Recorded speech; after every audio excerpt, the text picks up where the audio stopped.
Hey, how's it going, folks? This is Hellbent, and welcome to Autohotkey GUI mini tutorial number 33. In this one, I'm going to show you how to create a toggle button, so a button that has two different kinds of states. One is acts like a normal button, and then if you hold it for a certain amount of time, it toggles the button, and then that does something else. We'll look at two different examples. One example is where it's literally you're just going to be pressing the button, and then if it's in its toggled state, if you press it, it does something else. And the other one is once the button is toggled, it's going to continuously perform some other action. So what you're going to want to do, because we're going to be using custom controls, what you're going to probably do is create like a graphics of some type, of maybe an image. You're using a picture control, maybe using some other graphics library or whatever. But for this example, I'm just going to use a simple shape and color, and that's going to be my button, just because we're dealing with mostly the logic of how it works rather than the actual image. If you're not familiar with making custom buttons or whatever, I have a couple other tutorials you can look up at using images as buttons, etc., etc. So hopefully you know how to use that. So let's go into it. So I'm going to just create a simple GUI. Because we are at tutorial number 33 in this series, hopefully you know a little bit GUI, so I'm not going to handhold as much as I might normally do.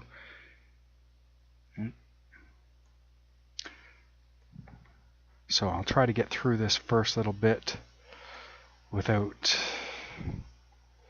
too much explaining what's going on. So like I said, I'm going to create a button, a little custom button. I'm just going to use a progress bar, but in order for me to trigger it as a button, I need to put a text control underneath it, because I can't attach a label to a progress bar, but I can attach it to a text control that I can't see.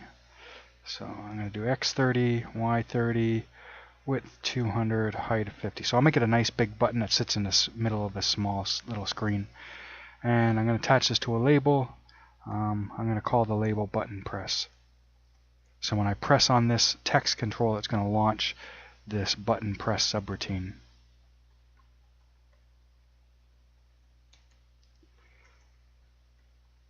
And for testing purposes, all I'll have it do to begin with is just pop up a tooltip that says that it's here.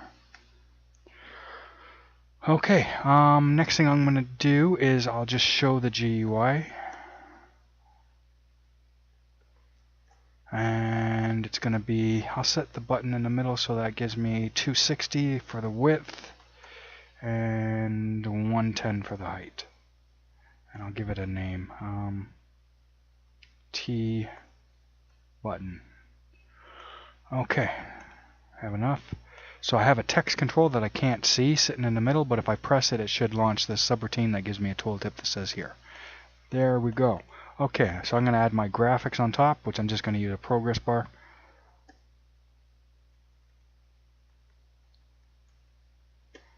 I'm going to set it to the same position and dimensions as the other one.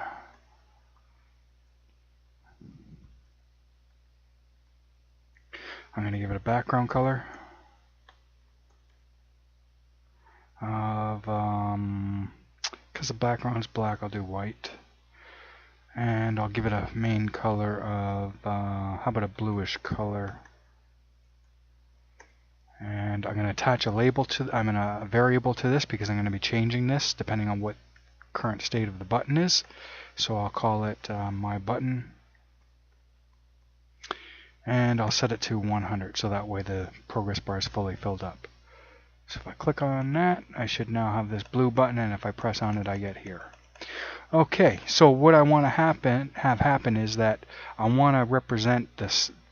I want to know that I'm pressing the button. So the first thing I'm going to do when I execute my button press is I'm going to change the color of my button.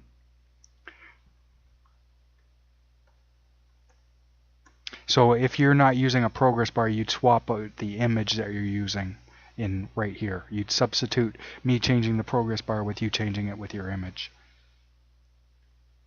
And I'm going to do +C, and I'll do a lime green color when I press on it. and this is my button.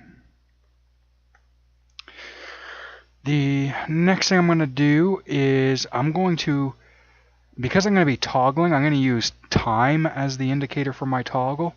So if I just press the button and release it quick enough, it's just going to act like a normal button press. But if I hold it down for a certain amount of time, it's going to turn into a toggle state, and it's going to perform some different action based on that.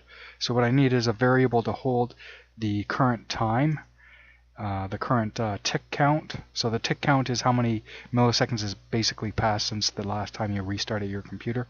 So I'll say that the start time is the current time of the tick count. And then later on I'll check it again and see how much time has elapsed. Next, what I'm going to do is I'm going to go into a while loop.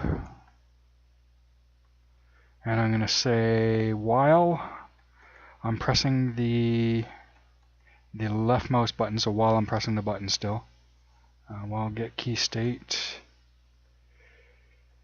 L button. While I'm pressing the button, for debugging purposes or whatever, I'm going to sleep. The main purpose is I'm going to sleep for 10 milliseconds, but then for debugging purposes, I'm going to put up a tooltip that tells me how long I've been holding it down. So in the tooltip, I'll display the current tick count. So time has passed, so the tick count has changed from when I first set it.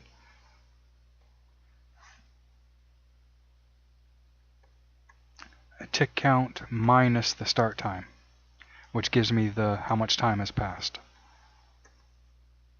And then I want this to be in seconds rather than milliseconds, so I'll divide it by 1,000. Okay, that's it for that.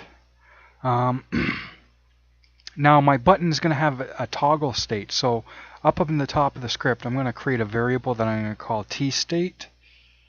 And I'm going to say that tstate equals whatever value I want my thing to be. So if I want it to be toggled to begin with, I set it to 1. If I don't want it to be toggled to begin with, I set it to 0, which I want it to be 0 to begin with.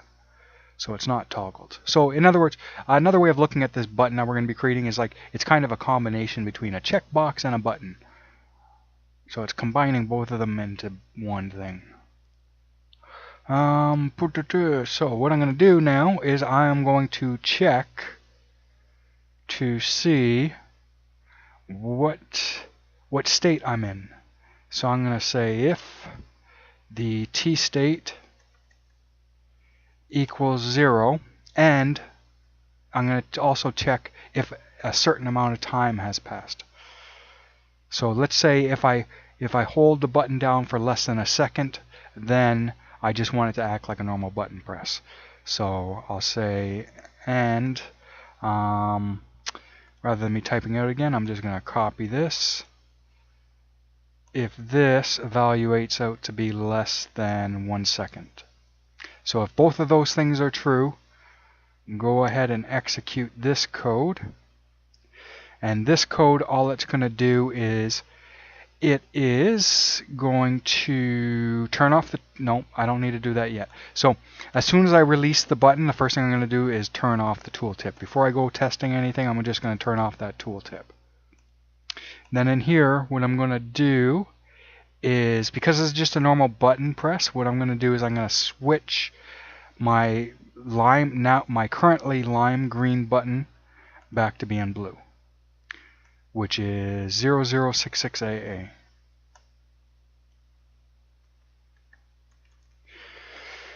And then I can add as much code as I want in here, but to keep it a little bit more compact right here, what I'm going to do is I'm still going to keep it all in the same subroutine. Like I could pass it off to some other functions or whatever from right in here, so that way this is nice and compact, but then I have a bunch of functions that maybe get a little bit bigger.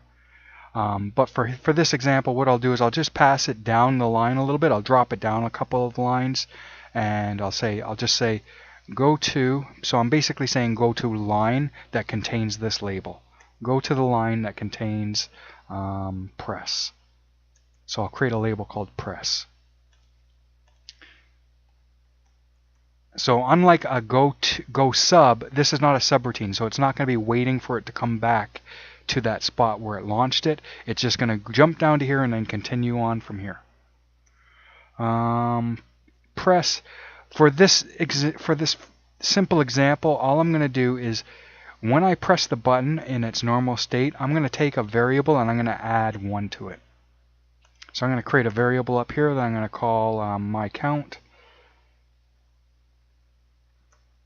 And I'm going to start it off at a value of 0. When I press my normal button, I'm going to come down into here and I'm going to take my count and I'm going to add 1 to it, and then I'm going to display that in a tray tip.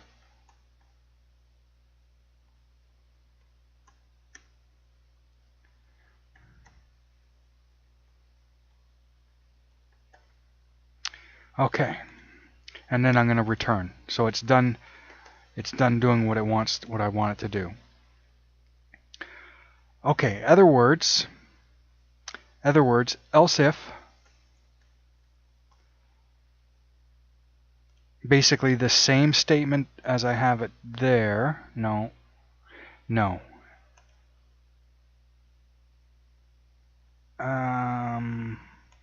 I think I can just do, you know what, I can just do else if the state is 0.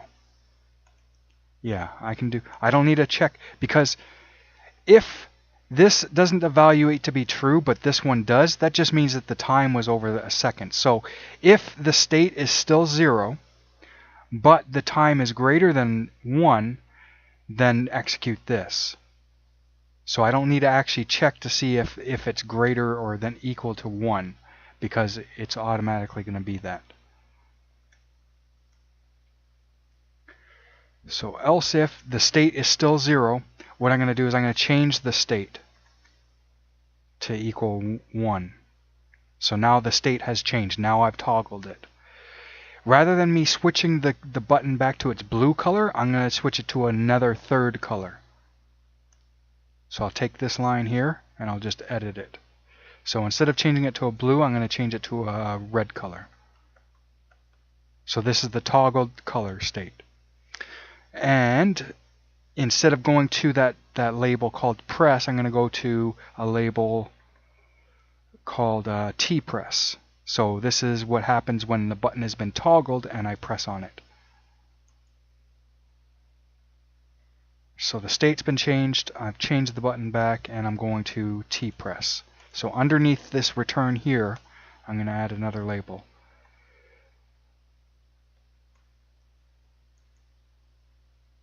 How about you know what? How about to add in as many examples as I can. Instead of me going to this label called tpress, I'm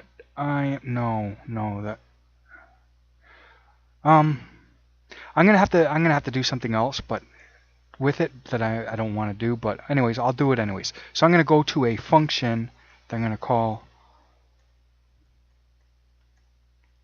my function, and after it gets returned back, I'm gonna return. So I'm just adding a little bit of variety of how you can incorporate the code that you want to have executed. So that's the only reason I'm doing this. There's no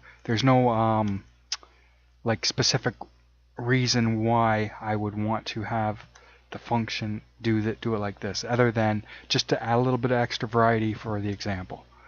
In here, instead of me adding 1 to my count, what I'm going to do instead is here, you know what? I'm gonna make a return from that. So I'm gonna pass it the variable my count, because I don't want to make it global. So I'm gonna pass it my count, and I'm gonna return my count equals the return from that, and then here I'm just gonna call it C. You should know about functions, so I shouldn't have to explain what I'm doing. C, and I'm just going to say C plus equals 10. Here, return C plus equals 10. Okay, and then I'm going to display in a tray tip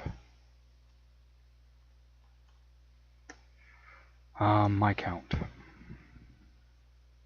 Actually, you know what? I can actually do that here. I think I can do it here. Okay, I think I can do it like that. You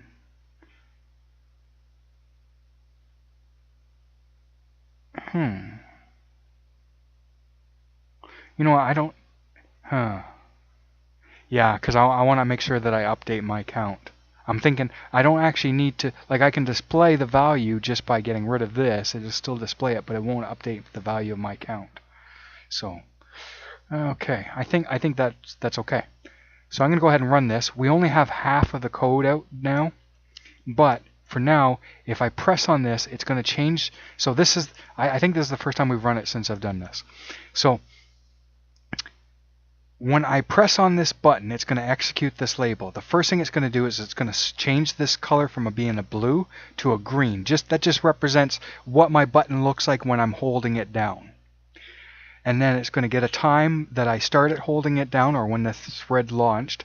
And then as long as I'm holding the button down, it's just going to wait for me to release it. Just going to wait for me to let go of the left button, left mouse button. And then as soon as I do, it's going to test to see if the current toggle state is 0 and the amount of time that I was holding the button was less than 1 second. If that's the case, change the button back to being blue again and then jump down to this label called press, which takes the variable my count, adds 1 to it, and then displays that in a tray tip. In other words, if I hold the button down for longer than a second, it's going to execute into here, which is going to change the state to 1, which means that this won't be able to get executed anymore afterwards. But then it's going to change the color to a new color, which represents the button when it's toggled. And then it's going to execute, do a tray tip where inside of the tray tip, I'm going to call the out to a function, pass off to a function that's going to add 10 to the value of my count. Now this should work, but maybe it won't. Maybe I'll have to do it differently, but it should work. Okay, there we go. So if I press it, it swaps to green, right? And it adds 1. Swaps to green. But if I hold it for longer than a second, it swaps it to red, and that didn't work. So let me see. It might just be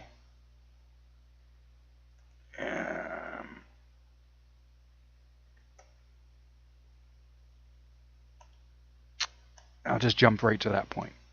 Oh, derp. Oh my goodness. Okay, I'm gonna go back. I'm gonna undo. I'm an idiot.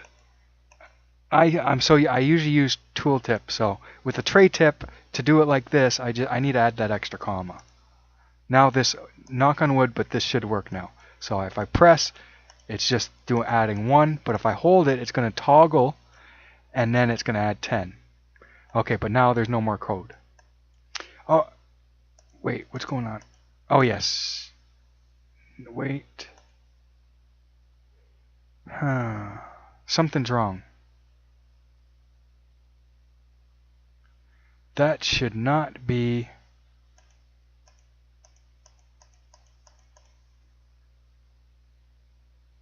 T-state. Something's wrong. There's something wrong here.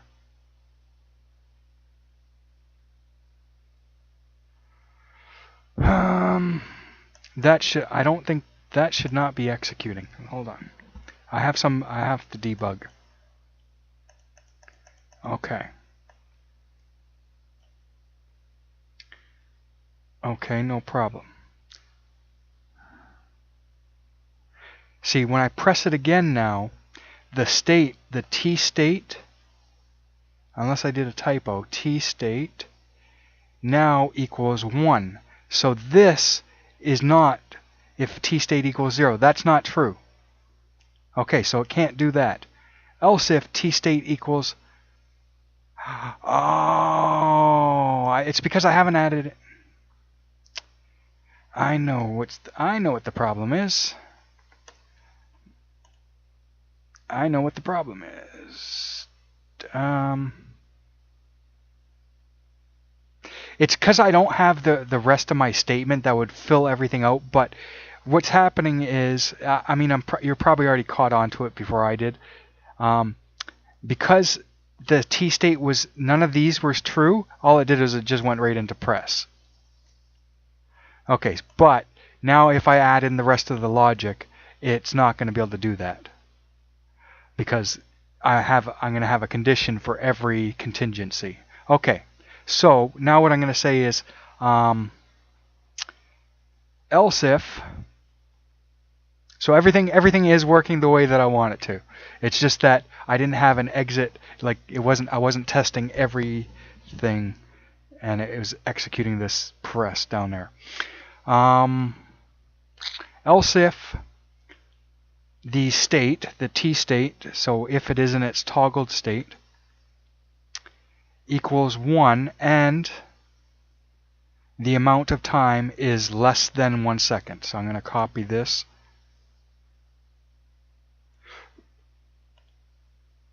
So if the T state is 0 and the count is less than 1 second, do this. But now the T state, now it's in its toggle state and it's less than 1 second. So what I'm going to do this time is each time I just click on the button when it's in its T state, it's going to do exactly what it did when I had toggled it before. Or it's going to add 10. It's going to do the thing that I did with it toggled.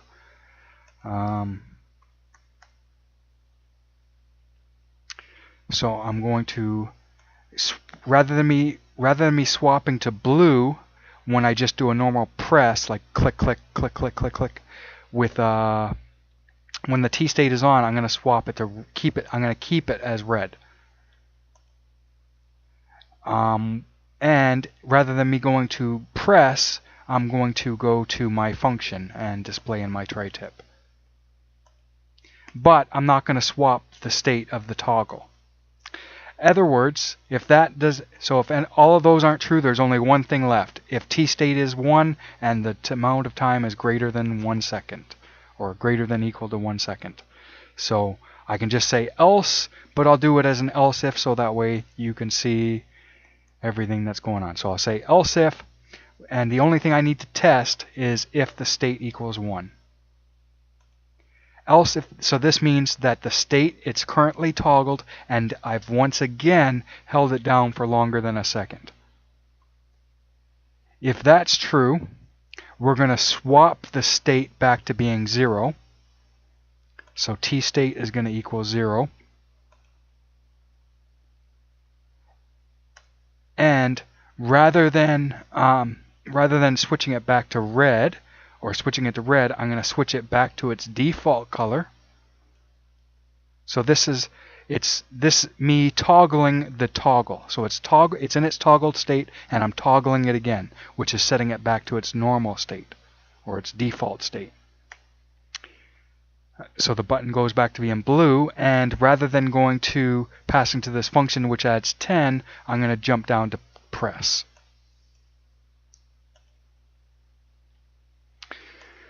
Alright, that's it. And there's one more example I'll do afterwards. Okay, so if I press this button, it comes into this label and it swaps the color to show me that I'm pressing down on my button. So if you're using an image, you'd replace this with the image of your button being pressed down. Then until you release the key state and then swapped it with the next image that corresponds with it. So if I press it once without holding it down for longer than a second, I just get a tray tip that adds 1 to my count. If I hold it down for longer than a second, it's going to toggle it to its new state, and it's also going to execute the toggled state press action, which is add 10. So now it's added 10. Now that it's in its toggled state, whereas before if I just clicked on it once or really quickly, it would add 1. It would do the press subroutine. This time in its toggled state, it's going to do its toggled state just by clicking on it once. So it's going to add 10 each time I click on it. I have a problem. I have a problem. Oh, I see. I need a return in here. I need a return.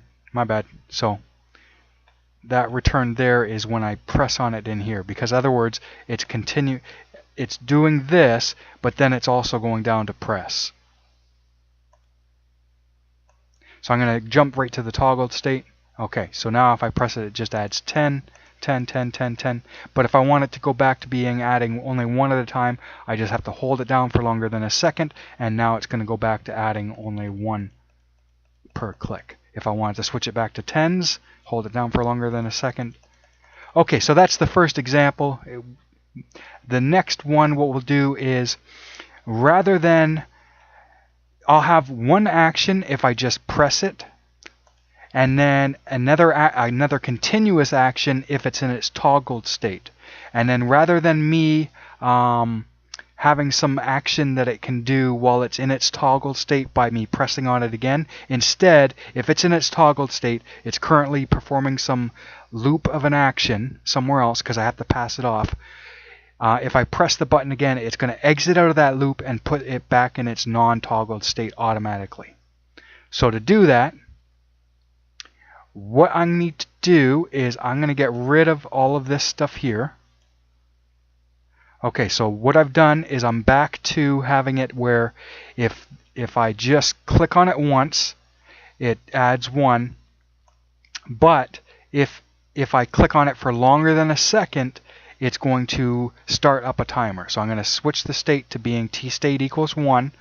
I'm going to switch the color of the button to red, but rather than me passing off to this function, I'm going to start up a timer. And I'm just going to call it some timer. I'm going to set it to 10 every 10 milliseconds. And what this timer is going to do is some other action. Oops. Oh, that's too big. Okay. So what it's going to do in here is what this timer is going to do, how often? Every 10 milliseconds. Okay. What this is going to do is it's going to take a tooltip and it's going to add 10. No, I'm just going to continuously add 1. So I'm going to do tooltip ++ my count. So every 10 milliseconds, give or take, it's going to add 1, and it's going to do that over and over and over again. Okay, so that's when I toggle it, put it into its toggled state. If I press the button again once it's been toggled, what I want to do is I just want to turn everything off and set it back to its default state without adding any more things to it. So to do that, what I'm going to do is I'm going to just say else, because it's the only thing that's left, else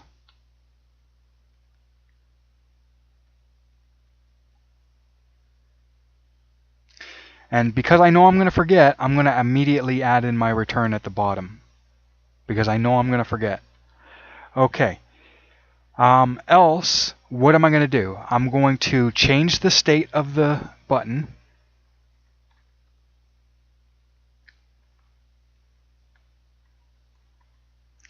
Back to being 0.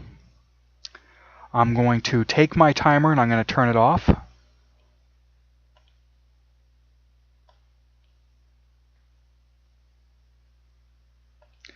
I'm going to, just in case it's currently performing an action and there's one more action that it has to do afterwards, I'm going to give it like 10 milliseconds of a delay. And then what I'm going to do is I'm going to turn off that tooltip. The last thing I am going to do, okay, the next thing I'm going to do is I'm going to switch the button back to being its default color, which is this blue color.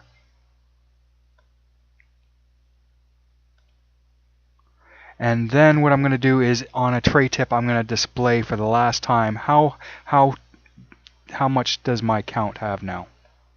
So I'm going to take my count and display that. Alright, there we go. So just like before, if it isn't in its toggled state, if I click on it, it's just going to create a tray tip down here that adds 1 to the count. On the other hand, if I hold it down for longer than a second and then release it, it's going to start up that timer, which is going to continuously loop that action of adding 1 over and over and over again. Right, so there we go. If I click on this button again, because I can see it's in its toggled state, if I click on it again, all I want it to do is just close everything off, display it, and reset everything back. And there we go. Okay, and if I do, I can start adding 1 again. If I hold it down for longer than a second, I can go back into adding, and I can turn that off. Okay, that's it for this tutorial. I hope you enjoyed. If you did, be sure to hit that like button. And I guess that's it. I'll see you guys on the next one. Peace.